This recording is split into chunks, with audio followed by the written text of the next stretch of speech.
always like to kick off these kinds of discussions with humanizing who we're talking to before we get into the nitty-gritty details of what's happening. So with that, I would love it, Hamid, if you would please share a little bit about your role at Dell and what fascinates you about smart cities.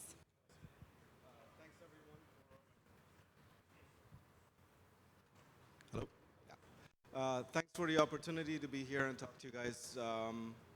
I've been working for Dell for almost 17 years, and my role is a CTO responsible for analytics, AI, blockchain, and everything that goes along with that at a global scale. So I go out and talk to folks like yourself, learn, and possibly kind of be able to give a little bit back in terms of what's going on globally with respect to AI and analytics and data and how that affects our lives.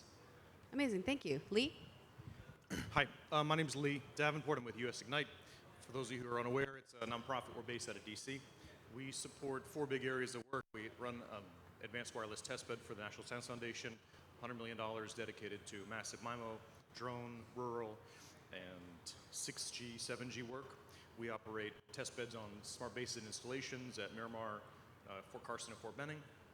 And then the work that I'm more familiar with is our effort to support CTOs, CIOs, economic development directors through the process of understanding technology needs or challenges that communities face and pairing them with private federal funders or philanthropic dollars to address those needs, measure, evaluate them, and go to scale with federal funding. Awesome, thank you so much. Did you say what fascinates you about working with smart cities? I think you did, but yeah. Okay, good. Just making sure that we're covering all our bases. So, Lee, just to kind of kick this off then, what would you say are some of the top factors influencing smart cities from a national or global perspective? To me, I think that's similar to had been in the previous panel. I think it's important that cities, municipalities, states, regions understand their role in identifying a challenge that their community faces. It could be a business corridor, an innovation district. It could be unconnected third-grade learners. It could be air quality that's disproportionately impacting some neighborhoods versus others. Understanding the need that a community faces and knowing that no single player, the city or large employer or university can solve that problem. And so if we can band together around a particular narrative, it's a lot easier to find an operational overlap, a capability overlap, so that we can assemble the right resources to face that problem with technology. Great, thank you. Hamid? Yeah, at a higher level, there are two ways this smart cities affects the city itself, and it also affects those who live within it. So there are certainly ways that smart cities can help the operations of that city be more efficient, spending the budgets more efficiently and quicker respond to the needs of the residents of that city. And then obviously everything that you just mentioned that goes along for the actual inhabitants of that city, whether it's security, whether it's healthcare, whether it's all the different aspects of daily life. Excellent. I mean, I think that there's a lot of things that are starting to really converge that pushes us towards more smart city adoption, right? Like, our infrastructure needs are such that we definitely need to be making investments from that perspective, and we finally have some federal funding to come down to help achieve those goals. There's some national security things that are maybe starting to pop up with global relations that are also accelerating the path to smarter cities, smarter communities, and then population increases and urbanization that are happening, right? The density of our cities are changing pretty rapidly, and our urban environments are also changing. And so I think that that is contributing to why cities are now, not just because the technology is available and the education is such where people can take advantage of it, but all of this is pushing us in this direction, which is really exciting. Can you maybe explain, because you guys, work with companies and cities all over the world, and Lee, you have really great, reach here nationally. How does the U.S. sort of differentiate itself, or what is different about smart city development in the U.S. versus other cities? I was at a panel recently and heard this, and I feel like it is something that brought a lot of clarity to where I think about the way that I believe Europe at least approaches smart cities is from the perspective that those nation states are delivering resources gained through tax revenue for priorities that really much more align with resiliency of those communities to the climate or to improve from an equitable standpoint the lives of all the residents of that place. When they do that at a federal level, different from how it's done in the United States, where capitalism has really taken much of the narrative, they distribute those resources based on other metrics that we might not think are appropriate, like population or density.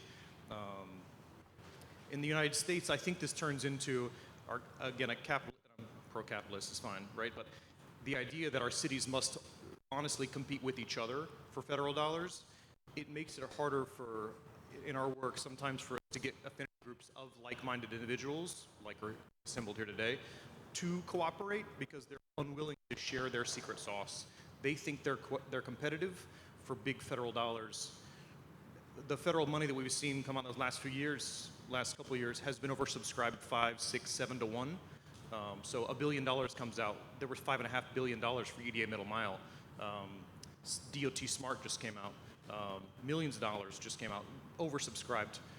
How do those cities then learn to collaborate? Well, it's harder sometimes because they're put in a position where they need to truly be in a competition with each other. Interesting. Thank you. Sorry, so to finish, I think that means that they tend to go more for things that are palatable to all audiences, not resiliency and the climate, but does it derive economic value? Are you making money for the city, for the budget, for the bottom line? Are you improving new businesses moving to town? And the likelihood of more business activity, that feeds the model itself. Thank you. Hamid. Yeah, from my perspective, I think, I mean, you're absolutely dead on with that aspect of it, but I think something that's different is, and that's not necessarily good or bad, it's just how data is handled. Data is what fuels smart anything, whether it's a smart city, whether it's a smart campus, or a smart car for that matter, right? The way that regulations, I don't want to say cripple, but people from using the data in different ways is really what drives what they can or cannot do.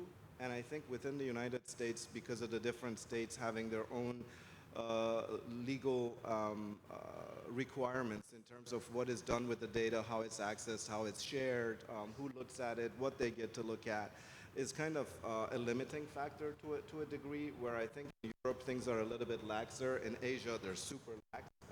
But then again, smart cities in Asia have different outcome than what is being used in the U.S. or in across Europe. So yeah. Joyce, I know you've been thinking a lot about this too. Like, do you have perspectives from your research that you've seen that you want to share? Aw, thanks for asking. Yeah, so, I mean, you definitely talked about the funding aspect of it, right? And like how cities here in the U.S. are kind of having to compete, or there's like more of an ad hoc approach to what's going on. I think definitely to data policy and procurement is a huge factor in what we can achieve after we deploy these solutions.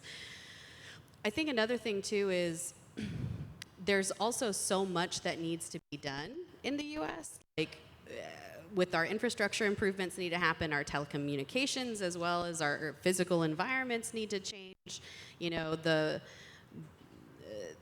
grid needs to be modernized on top of that. Like, you know, we're having to deal with all these problems sort of all at once. And I'm not saying that other countries aren't necessarily faced with those same problems, but I think how we are sort of prioritizing what needs to be done first probably gets in the way of like how cities improve, right? Because again, if your bridges are falling apart, then you have to go invest in your physical infrastructure more than your digital infrastructure. And so I think that the priorities don't necessarily need to change, but we need to be more strategic about how we're kind of trying to solve all the problems, and they can't be solved all at once. So, you know, we kind of touched on the global perspective, right, and the national perspective, but, you know, what are the challenges for smart city development, both here in the U.S. and the world? And we kind of talked a little bit about that with my stuff, but, you know, there are other challenges that we're facing, and I'd love to dig into a little bit more about, you know, maybe some of those things. Hamid? Um, yeah, so I think, and I tend to keep things a little bit more on the technical side than I do on the logistics, but I think one of the biggest factors is not understanding what needs to happen with the data being generated. Because again, I can't say this, enough that without any data or without having the right data available to you, there's not a whole lot that can be done in terms of smart cities or smart anything for that matter. I talk to a lot of companies and cities and organizations, and they generate tons of data from a security perspective. You walk into any building, there's videos, but I be willing to bet that 10% of that feed is being kept and the rest is being discarded. A lot of that data is valuable and it can help that same organization do a ton of different things, whether it's security, whether it's maintaining air conditioning and pollution. So I think from that perspective is educating different organizations and entities in terms of their data strategy and data management strategy. I think that would help set them up for future success and give them that first step towards enabling themselves.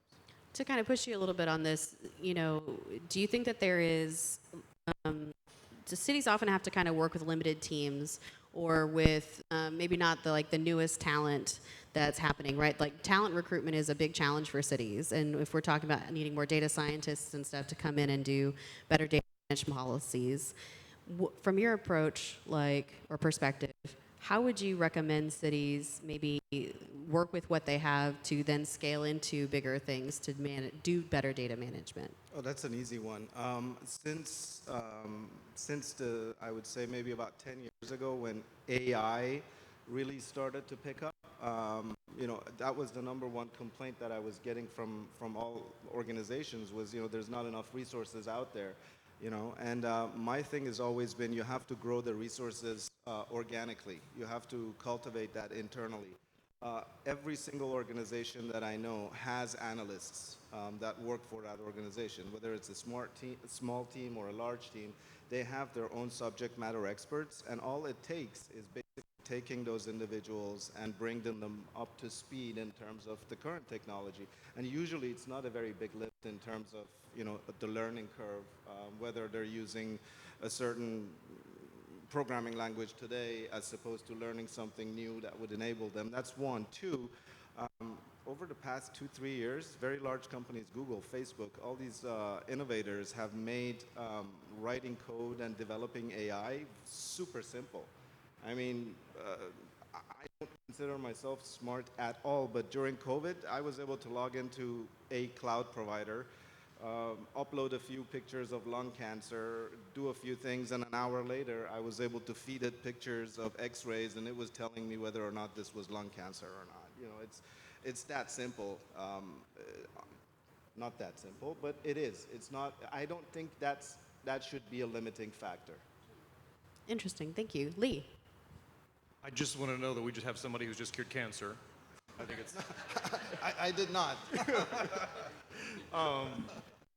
training tool, right? I think interoperability to me is whether interoperability of agencies within cities that are not designed to work together on shared objectives. I think you have challenges when you have things that are so big that, like traffic management, between cities in a county or between counties in a state or along highway corridors. I think it's hard for agencies to necessarily find ways to align. It can be challenging sometimes to offer federal money in the environment where they say, oh, look, we have more money to spend, but the capacity of that department has not changed dramatically. And so 5 years ago, we had CTOs who were rebooting printers and distributing iPads to kids, and now they're managing municipal networks, right? So how is the capacity able to keep up with that? It's not, civil employees generally are not destined for a rapid growth. Some who are, many are here, I'm sure, but many in that environment have chosen a very safe, great path for their career, and they're not looking for ways to double and triple their workload without any adjustment in compensation. Interoperability also applies to me in a way that, and I'm not down on city employees. This is my lifeblood. Like, I love these people. It's hard sometimes to get people to think about ways to be different in the private sector. I feel like it can be challenging at times for businesses that are discretely focused on ROI to work with agencies where they are invested and have employees that are discretely focused on the public good. So how do we get alignment where we need to show legitimacy and support for our project to our voters, residents, and at the same time show our stakeholders that we're making money, and without a lot of coaching through that process, interoperability across those two agency types can be very difficult. And so we find that intermediaries, whether they're local or national players, can really help to massage that conversation. Yeah, just to add to that, I forgot to mention, so obviously at Dell, we do help a lot working with different organizations, going in and doing those types of studies and showing them their ROIs based on projects and kind of trying to build this tree and then, identifying low-hanging fruit and so on. Yeah, absolutely. Yeah. Excellent. I mean, I think what we're probably going to see more of a rise in is regional collaborations that are starting to happen between municipalities as well as third-party organizations, whether that's federal, nonprofit organizations, or more community, statewide driven things in counties and things like that. I mean, Jennifer Sanders with the Dallas Innovation Alliance and the North Texas Alliance has a regional reach with a couple of other states, and I think that's a really good working model for how we can do regional collaboration from a smart cities perspective. So if you haven't checked that out, I would definitely look into what's going on with her work, and I think we're going to just see a lot more of that. We've talked about the challenges because it's important to frame the situation with the realities that we're dealing with, but what are some of the things that people are getting right? So if you could point to a project or a city that is doing something successful, I would love to hear it. And that could be national or global. Quickly touch on a project around air quality, something that I think we're probably all aware of today, right? We need good air to be on the roof in a large city. We worked with some startups back in 2015, 2016 to understand fine particulate matter, 2.5 microns, which is the smog, smoke inversion. The project originated out of Utah. Again, a lot of ways to create original research and then applied research and understanding how to build wirelessly connected, low-cost air quality sensors. As you know, or as I know, I learned, right, that the smoke that comes over the Rockies and into Salt Lake and sits on that city can be quite toxic. What we worked on with National Science Foundation support in the COVID years was replicating that project, another word for sustaining or scaling, right? So we replicated the project with federal dollars into Chattanooga, Kansas City, and I'm going to forget Cleveland. There, what we found is that the way that each of those cities understood, it wasn't inversions necessarily, but it was along the river in Chattanooga, there was the effect of digital redlining is the same we might understand it in air quality. Along the river in a commercial warehouse zone, air quality was bad. Ties exactly to redlining we had in the 60s. And so we have certain communities who are negatively impacted by air quality in Chattanooga. It was understanding their inversions in smoke that was leading to creating a partnership with EPA and their local EPA partners to create notification systems for vulnerable users of air, right? People with asthma, people who are at high risk. In other cities, we worked with, we had an opportunity in Cleveland to work with housers to build and mount those devices, 50 per city, to make 2D and 3D visualizations of air quality, to increase notification, to increase cooperation and coordination. And to me, air quality is not one thing that a player can own, but something that all of us, I think, are a part of. We are all certainly beneficiaries of clean air. And so when you can get all these institutions working collectively, I think you have some real opportunities in an environmental sensor project that's relatively low cost. That's awesome. Thank you.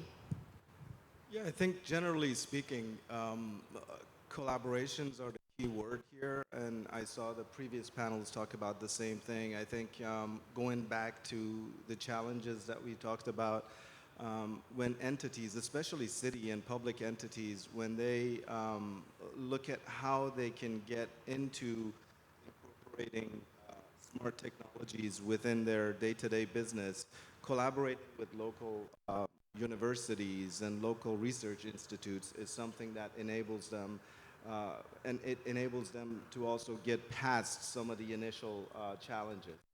So I think that's a huge thing. If it starts to be more and more, it really enables people, and it takes away that whole fear of how do we get started, how do we maintain this once it gets going. So I think that's huge. No, absolutely. Being able to collaborate with subject matter experts who are deep into the research and development side of things is incredibly important. And being able to have partners, much like US Ignite, to take those research projects and turn them into actual viable deployments, I think is, a really great example of partnerships.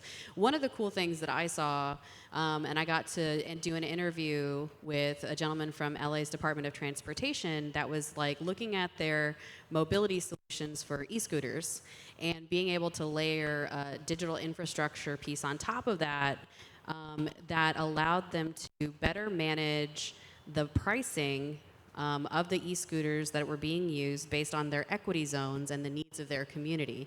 And so they were able to geofence those scooters. And so the people who were in underserved areas had access to more scooters and for less than in other areas that didn't have the same kind of equity needs. And they're now looking at replicating that across their taxi service, which I think is a really cool set of collaboration that they're doing.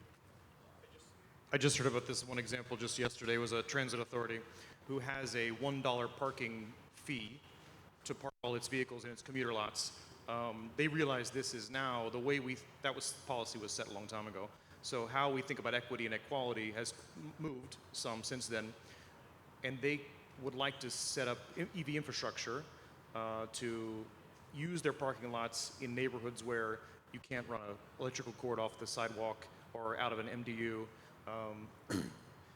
Where they want to deploy these services, I think will indicate to the community that they can't charge for electricity just because they generate it, but they can charge for parking, and they can change and fluctuate their rates based on zones as opposed to a flat rate. They also told me that in a 5-acre lot, they counted 500 cars that have been parked overnight several days in a row. This is lost revenue. They only now see that as a lost revenue issue. Before it was just they didn't have the data, they don't know what to do with it, they don't know how to launch programs, and I think you have departments and cities who are thinking more about ways in which to use data to make a compelling story, to say this is what we're doing, this is why we're raising our rates, and this is how we're going to use it to increase access to e-charging in places that may not get it otherwise. So each of us can use our authority and ability to influence in new ways, and I think it's interesting. Yeah, I think even in this is probably a good story here. Even in the city of Houston, we're doing a pilot. Dell is doing a pilot with a few fire stations here, where they are using kind of AI technology to identify the best possible routes to emergencies, looking at railroad closures. Which, thinking about it, you would assume that all these emergency entities would already have that down. When there's a road closure, that the fire station would already know, but apparently they don't. So we're working with them in trying to make smarter all of these different small aspects of the city that little by little add up to building a larger smart city. That's fantastic. And I think, railroads tend to be left out of the conversation. And I think we're going to hear from the city of Houston on the railroad project a little bit more later today. So thank you so much for teeing it up for them. I'll collect my check later. With that, we have about 6.5 minutes left. So we'd love to open it up for questions for Hamid. Oh, man, no questions? We're covering all our bases already? We're doing fantastic. Oh, we got a question in the back. So, sorry, we got a mic coming to you. Just a second. Thank you. Where am I going, Joyce? Good morning. My name is Charles Stein with AT&T. For a city, whether urban or rural, that is interested in becoming a smart city, that says the term smart cities, their projects can be smarter, what would be your advice to cities that find themselves in that position? Excellent. Either one of you. It's a tough one, right? So 19,900 cities in the United States. We think that there are a few hundred that are using data effectively to influence their environment, to improve something about air or light or sound or road traffic or public safety or optimization, connectivity. Hundreds are trying, thousands have efforts underway. To me, the first gen of smart cities 10 years ago was a vendor came to a city and said, hey, we're based here. We'd like to start working with a city. We can solve your problem. And first gen was like, we don't have that problem. And it's good because the provider hadn't written a line of code. Second gen, 5 years ago, I think you had cities, smarter businesses who were building GovTech start significant amount of work within large corporations, connectivity partners. We're building sensor-backed pilots and still looking for places to host. And so you for pilot's sake, you had large interest and initiatives in launching and giving free space to vendors to hang and mount sensors and to connect kids through known entities to validate that effort. To me, I think the third effort is that the city truly understands what the needs are of that community. Community engagement is a term that I think a lot of people used to use lightly. The idea that we used to host town halls at 7 p.m. on Tuesday night, and that was the only way to get involved, that's largely gone, right? So whether it's Zen City or 24-hour phone care, 311 offices, the more you have the pulse of what it is the city actually needs, I think the smart city of today commits to solving a particular problem. Choose a technology partner they think will best likely get them to quickly deploy that solution and document that solution. And they're also transparently communicating that if this solution doesn't work, we're going to move on and we're going to try the next one. And then nobody has their feelings hurt that that pilot didn't work out, that they didn't scale with me. I wanted $10 million of deals. Instead, they're just like, you know what? We learned a lot about it. We're going to share our lessons learned. We're going to give the next provider a better chance. We'll take our lessons and go to some other market. There are 19,000 cities out there who need help. And to me, it's committing to that solution set. We tell cities to stay in the problem hunting business and leave the tech partners in the solution hunting business. So one of the other things that I will add to that is that I think for cities who are looking to become smarter or who are already dealing with smart solutions but want to do it more intelligently or better, there's a really great free resource that CTIA put out, which is a smart city readiness assessment. It's very detailed. It walks you through divisions and figuring out not just like, are you ready to do stuff, but how do you prioritize and how to get started first. So I would check out that resource and then try to find partners who are willing to guide you through the process. We have time for one more question. Yes. We'll be right to you.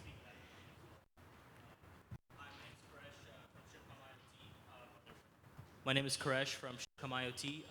Both for Mr. Lee and Mr. Hamid, you spoke about the restrictions and sort of policies that we have currently in, especially in the U.S. compared to the Far East and the Middle East and stuff like that, that they are way more progressed in their digital and physical infrastructure.